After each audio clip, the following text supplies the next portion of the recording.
Well, hi, Lara. Thank you so much for being here with me today. I'm really excited to get to chat with you, especially now that we have some more EDS friends kind of joining our gastroparesis community as they're unfortunately getting some diagnoses, but we're really glad to be supportive of them and want to do the same on their EDS journey. So I would love for you to introduce yourself to our community and tell them a little bit about yourself. Absolutely. Hi, everyone. My name's Lara Bloom, and I am the president and CEO of the Ehlers-Danlos Society, which is a global organization that's looking after people impacted by the Ehlers-Danlos syndromes and hypermobility spectrum disorders. Thank you. Now, I know a little bit about your personal story from things that you have shared online and just being connected with the EDS Society. Do you mind sharing a little bit about your personal connection to EDS and kind of how you got into doing this work? Absolutely. So I was diagnosed with hypermobile EDS after a 13-year diagnostic odyssey, which is really Oh my quite gosh. common with this condition. So I was symptomatic from the age of 11 and diagnosed then when I was 24. So it's been a long time now since I've had that diagnosis, but it definitely did make all the difference when that finally came. Now, do you feel after you got your diagnosis that maybe providers took you a little bit more seriously when you either had new symptoms or continued symptoms? I know that for people who don't have an official diagnosis or in the process of it, sometimes when you bring something up and you're undiagnosed, people don't tend to take you seriously. I think diagnosis definitely helped with that Mhm. validation and getting answers to questions, many questions I had and many questions I didn't even know I had. And it definitely helped to get some access to care to an extent. I think we're still living in a world where your quality of life is determined by your geography, your wealth, your Yes. gender, your race. And I have really good healthcare because I have the privilege of accessing private healthcare in the UK. Mhm. And I think if I was still stuck in the NHS system, like many healthcare systems, it's set up for the acute and not the chronic. And Yeah. so I don't know if I would have received the level of care I have had, which I think is because I've had access to EDS aware and educated HCPs through the private route. Yeah, I know that as much as anybody with a rare condition or just any condition that you're advocating for, like I sometimes feel like we forget that awareness is actually like one of the top things that we have to do, right? To bring awareness to the diseases because you can't advocate for something if you're not aware of it. You can't get people to care about it if they're not aware of it. And it's been great to see more and more organizations, more patients wanting to join into that fight. So we're just getting louder and louder. It's unfortunate that it's had to happen, but it's good that there are more patients, that are and caregivers, allies in the space who are really starting to see what we've all been screaming from the rooftops for many, many Mhm. years. Yeah, no, I know absolutely. I know, our like you mentioned that, the healthcare systems and insurance systems are different, even state to state for us here in the US and, for you guys in the UK and in Europe that it's so different, but there are those core things that really do stay the same across the board of really just feeling like you want to be taken seriously when you're bringing these symptoms, these diseases to your doctors that you're dealing with and you just want to feel better. In all Mhm, reality, that's all we ever want is to feel better and to be taken seriously because that's mhm. the first step to getting to getting better or at least getting to a thrivable, not just survivable space in life. Yeah, no, absolutely. I think people don't um, really understand the power of belief and validation. It's huge. Yeah, I know. In the last few years of my life where I've had all these weird symptoms come up and, we deal with extra fatigue and all these other symptoms. And it just kept getting blamed on things that I already had, where it's like, okay, I see how you're making that fit, but I'm telling you that something is different. And I'm still in that space of trying to get a diagnosis for these issues that are getting worse or newer now to add to Mhm. the pile. And while I still haven't gotten full names for things, having my provider say, I see you and I hear you, for me was one of the biggest steps in just feeling like, okay, I'm in a safe space and I can be honest about what I'm feeling. And maybe I'll finally get an answer. That Mhm. was a really, really good feeling to feel like I was on the right path there. Mhm. Now, for you, like probably myself, your experience in dealing with the system and feeling like there just wasn't enough out there for your disease state, for the rare diseases that you're advocating for, what brought you so deeply and so passionately into advocacy, doing what you're doing now?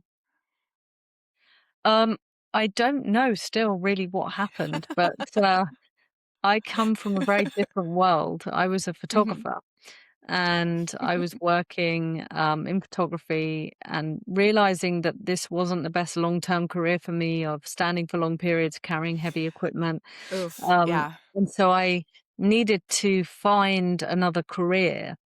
And Hmm. it was very important to me to find a career and not just a job. I was very ambitious and I really wanted to get my teeth into something and work up a ladder and climb and evolve. And so I decided that I probably wanted to go into intelligence and I actually wanted to be a spy. So my first That's degree amazing. was in media and technology and nothing to do Hmm. with that whatsoever. So at the age of 30, I took myself back to university and studied global politics and international relations. And I, during the length of my degree, I volunteered initially at what is now known as EDS UK, and then ended up running it and it becoming a job. And when I finished my degree, I realized that there was just so much to do and there was so much that was transferable that I could bring into this role and that I could actually have a career in this space. And I also realized that working on a national level was kind of like putting what we call a plaster, you call a Hmm. band-aid over a big gaping wound. And to try and really heal that wound more systemically, we had to go global. And Hmm. so in 2015, I left EDS UK to set up the global organization, which is the Ehlers-Danlos Society. And so that was set up officially in 2016. We spent about a year working out what it would look like and what it would do and so on. Um, and so it's our 10-year anniversary this Hmm. year. And I still pinch myself that I've been able to build the career I have. I'm now a professor and get to bring those politics and that love of that international relations space into lobbying and advocating at the WHO and Hmm. European Parliament and the capital and all these places that houses of Parliament that I've had the privilege of being in. That I never ever would have had the chance to do in another way. So I'm grateful every day for that pivot. It's been a lot of hard work, but here I am. I've now worked in this space for 16 years. Wow. That's amazing. I sometimes sit back of, where I was when I first got diagnosed with gastroparesis, and I'm like, what the heck do I do? And my first Google was G-PACT. So for me, it's such a surreal moment of coming back to from where I was to where I am now to lead the organization that started me in some of my advocacy journey and, just continuing on. And I think so many of us get pulled into this direction because we want to do better. We want better for the future generations than what we went through. And it really sounds so similar every time I talk to somebody that like really dives headfirst into advocacy an organization. We all have such similar stories. And Mhm. it's just such a beautiful thing to come out of such a hardship that it sometimes takes me a minute to sit back and really, really sit in that to realize what has come out of something that I never wanted, I didn't ask for, and in some ways I would love to give back, but it brought me so much joy and, Mhm. a career and volunteering in spaces and talking. You were mentioning parliament and rooms that you advocated in. Like, I've had such similar moments where speaking even to someone like yourself, starting this podcast, and I'm talking to all these really, really cool people that Mhm. I've never would have had the experience to have like a candid conversation with before. So it's just Mhm. it's a cool thing sometimes to sit back and really think about that. Yeah, no, totally, totally. So, being somebody that deals with rare disease, especially one like EDS, and having such a demanding career because we know what it looks like on the inside of these organizations and how it really can be so demanding. Mhm. How do you decide on where to focus your energy or when to pull back and when to, dive right in? And if you don't have an answer and it's I'm still working on it, totally get it. That's usually usually the answer that I get. Mhm. It's really difficult to know because you're so emotionally involved and invested, and it's how much can you control. I mean, for example, we're putting all of our efforts right now into the updated classification of the Hmm. Ehlers-Danlos syndromes and hypermobility spectrum disorders, and, you know, we're very lucky to facilitate that work, so we have a seat round the table, but it's our role is to bring the community voice to Hmm. science and then let the experts decide. And that's what allows it to be an independent process, despite what people think. There's people online that think I personally create the diagnostic criteria for EDS, but there we go. Um, but it's like you really want to fight and protect what you know the community and yourself have gone through and faced, and Yeah. what would be scary, what would be beneficial, what would help, what wouldn't. And then you're at conflict sometimes with the science. Hmm. And I respect science and I respect the process and I respect the people around the table. And sometimes the two don't always go hand in hand. And Yeah. that's frustrating and that's difficult. And, you work your guts out to try and make things better for people. And sometimes there's only so much that you can do. And that's really frustrating. And, Hmm. having worked in this space for 16 years, but still acknowledging and realizing that it still takes decades to be diagnosed, that there's still not Yeah. adequate care out there, and that we're only just touching the surface of what's needed, just shows how much neglect there had been previous to us. Hmm. Before 2017 criteria, the update hadn't happened for 2 decades. I mean, Yeah. before we came It's along, there crazy. was almost zero funding for research. So we've had to just start from such a, a place of zero almost that Hmm. it's really hard for people to understand why we're not further than we are. But it's like we didn't just start from zero. We started at -10 almost. It was like Yeah. worse than zero. So much harm Yeah. and neglect over the decades to these conditions. So I wish that we were more advanced than we are, and I Mhm. wish sometimes that things could revolve more around lived experience, wants, and needs, but, you know, Yeah. we have to Yeah. respect I science. I see that same thing, very similar issues with our community too, because in a similar fashion, that patient experience, what we hear from the patients, what they're asking for, we're trying to provide that as an organization, but there's those limitations, just like you were saying, with the science, with providers, with research and what's happening. And that goes back to just talking about why awareness is so important and why these voices and organizations like yours, like ours, and other nonprofits being the patient voice and really holding all these other the scientists, the research, the providers, the pharmas to that higher standard to say like we need help. And we've been so neglected for so long. And I know for us from a GI standpoint that gastroparesis has had near nothing happen where we're sitting here like we would love a new medication, maybe one preferably that works, and really to see some of the decisions that get made that don't reflect what that patient experience is or what patients are asking for is frustrating, and Mhm.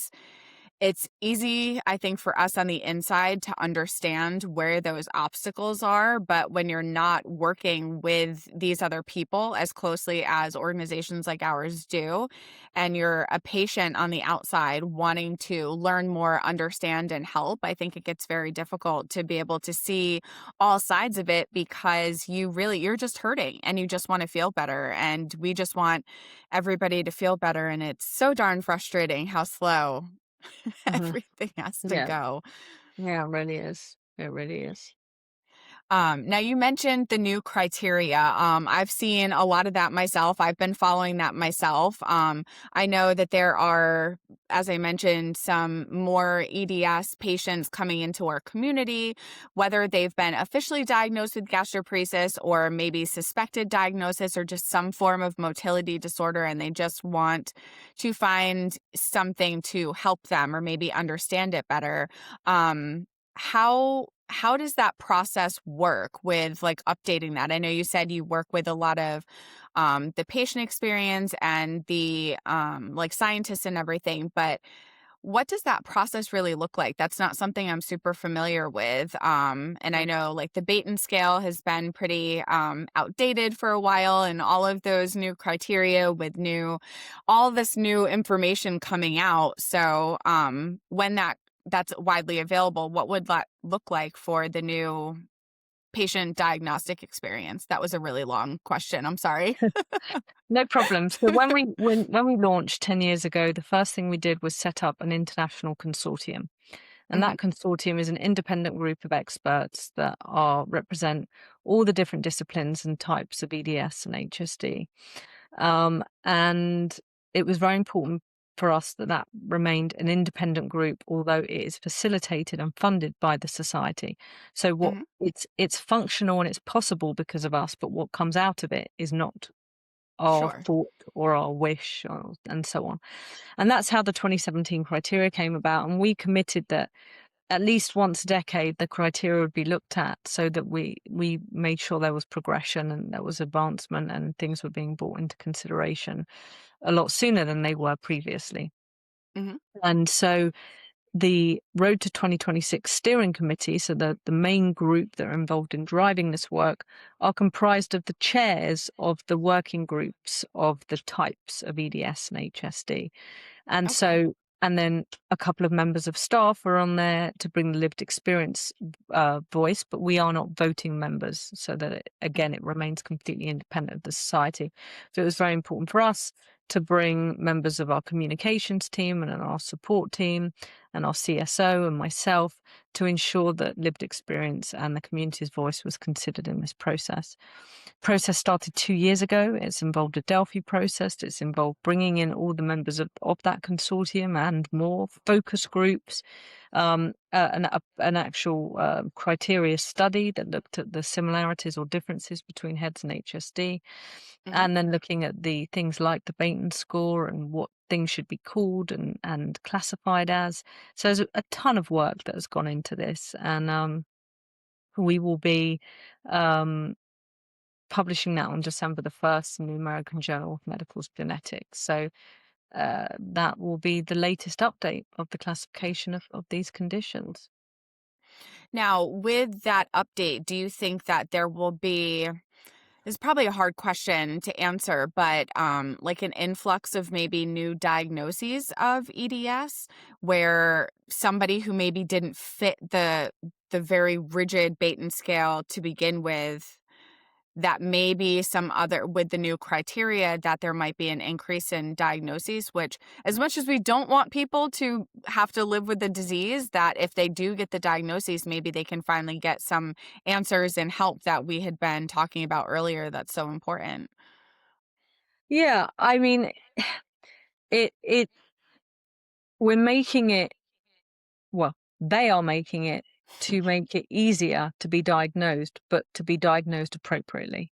Sure. So I think that there is still people that are being mis and underdiagnosed, but we also Mhm. don't want to make this like, oh, everyone suddenly got diagnosed with HSD or Sure. EDS. Sure. So I think that where diagnosis or the diagnostic criteria, I mean, the current diagnostic criteria as it is has been confusing, but it shouldn't have Mhm. prevented people being diagnosed because there's still HSD there if you don't fulfill the criteria. Mhm. And I think people feel like HSD is less than, but it's not. It's just not fulfilling the criteria, which was mainly a research criteria more than anything else to enable us to do the biomarker studies that we've done. Hmm. So I think that was the priority then. It was like, what's the best that there is right now, and what can that lead to? And here we are a decade on, having funded millions into the biomarker study and being much further than we ever were in understanding of what these conditions may be. So I think that I hope that it will make more doctors more comfortable with making the right Mhm. diagnoses. Yeah, that's helpful because I know that, we have a lot of people who, again, talk about maybe they're suspected, but they don't fit the criteria. So then the doctor might dismiss their symptoms or dismiss them or say, like, we don't know what to do with you.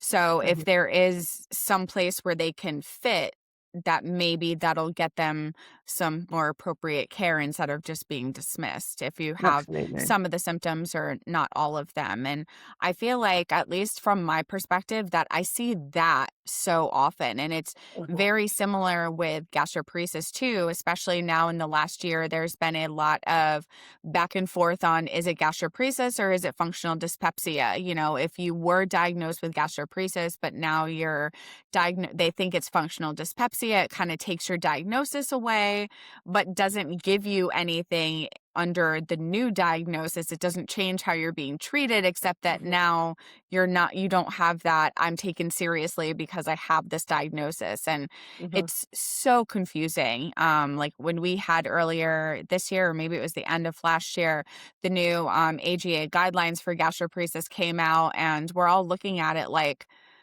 what?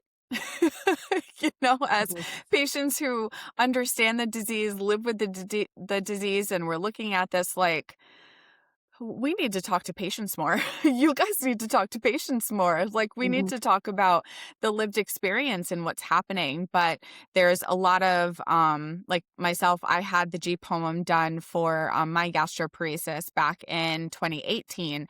And I was a success story with it. And I see more and more people asking the question, but that's not something that has been studied long enough to really give a good understanding or a good guarantee or a good reason as to why I did okay with it, but somebody else did not, or why it's recommended or why it's not. And it just felt very confusing for us as an organization and as patients and just as even just lay people trying to understand something like, is this why I didn't get a diagnosis, or what does this mean? And why are there no better medications for us? And Mhm. as we see hope on the horizon, we're hoping that that'll change in the coming years, the louder we are.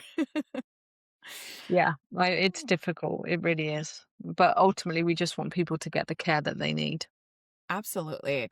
Mhm. And, I think in the in between of that is why our communities are so important. And I know Mhm. that I've been in the chronic illness community, if you will, for over a decade. And I have felt over time in different times in my life very isolated and alone, and like I didn't have a community. And a lot of that, at least for me, has changed in the last few years with G-PACT as we've grown and done more programs and support with our communities. And it just feels like it's become so much more powerful in my personal and professional life of Mhm. doing things with other patients to feel like you're less alone. And with a rare condition like EDS, I can imagine that your community probably feels very similarly. Mhm. Yeah, no, absolutely. It really is, and I think the power of community is really important, and voices coming together. It ultimately is usually community driving these organizations, right? It's Mhm. people living with the conditions. So, yeah, I think Yeah. the community is a wonderfully powerful thing. Yeah. Now, with your experience, especially being an international organization and the travel that you have done, what Mm. has something that you've learned from connecting with patients in different countries and different cultures that maybe was surprising to you? That nowhere has it down. That everyone thinks the grass is greener. So everyone in the Hmm. US thinks everyone in the UK's got it good. Everyone in the UK thinks everyone in the US has got it good. The closest I think there is of good frameworks and good systems and good care is probably Australia. And Mm, why? Because they have such an amazing allied health community, and it's ultimately allied health people that are looking after these conditions. yeah. Um, and yeah, it's things are just so bad everywhere. And like I said at the beginning, no healthcare systems are set up appropriately for these conditions. Yeah. There's not enough doctors caring for us, but Mhm. there's no such thing as an EDS or HSD specialist. Anyone can diagnose this. They're just too scared to. I don't know why. We're doing a lot of work to try and understand the barriers at the moment to HCPs being willing to diagnose this. But yeah, I think that it's that same problems, different different view out the window. It really is, and Yeah. that is something that surprised me actually. I don't know if that feels like terrifying or like it made me feel a little bit better knowing that like we're all in this together, but also like you hope that somebody else has figured it out, right? So you can kind of replicate that in all the places that don't have it figured out. But Mhm. I guess there's some good feeling in that we are all in this direction together, and if we're all dealing with the same thing, that and all speaking loudly enough about that same thing, that we should be able to make that difference sooner rather than later. And it sounds like you guys are definitely heading in that direction with all the hard work that you've done. Yeah. Um, and with patients getting into advocacy, if we have patients or there's just patients out there that want to get more involved in what the EDS Society is doing in advocacy, how can they get more involved with you guys? So there's lots of options. We have a get involved button on our website with May Mhm, Awareness coming up. There's lots of things that you can do to help us raise awareness, help us raise money, hold events. We also have an echo program, an mhm. advocates program, which I would definitely encourage people to have a look at. So there's, yeah, I come check out our website, ehlers-danlos.com, and have a look at all the ways you can get involved and be part of our community. Yeah, I had a friend go through your Echo program and she said that it was amazing, and really so much to learn there. And it just shows how dedicated you have been, everyone else that's part of the organization is to not just making a difference on the outside, but making a difference in the community to give patients the confidence, the power, the education around what it is to become an advocate for yourself and or for the disease process, right? Mhm. Where if I remember the first time I got thrown into an advocacy event as like a baby, just starting out in this space, and I was like, I have no idea what to do here. I don't know what to say. And I just talked about throwing up, which I still do. So that really hasn't changed all that much, but I've gotten better at making it a very pointed conversation. Mhm. But it's just great because I think for the future generations, like even if we do get it all figured out, right? Let's in a beautiful, beautiful world, we get all this figured out.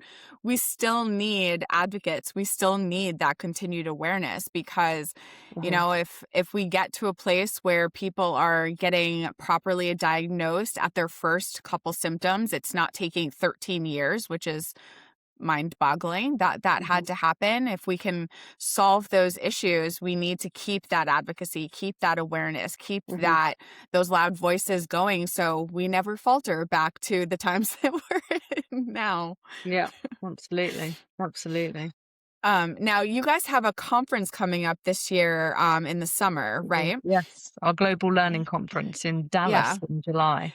Yes, very, very hot. That Not that inside. time. Inside it's freezing.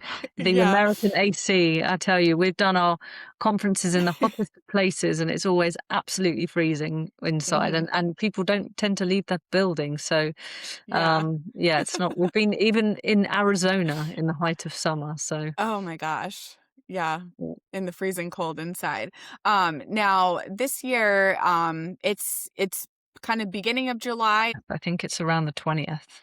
I know that we've got some people and patients, that would want to come and participate. So, is the registration available now to start for the conference? Absolutely, yeah. Unfortunately, Awesome. early bird has closed, but we still Okay. have some spaces left. It's the 24th to the 26th of July, and it's a Okay. really good one for your members to be involved in because it's Mhm. focused on all the comorbidities this year.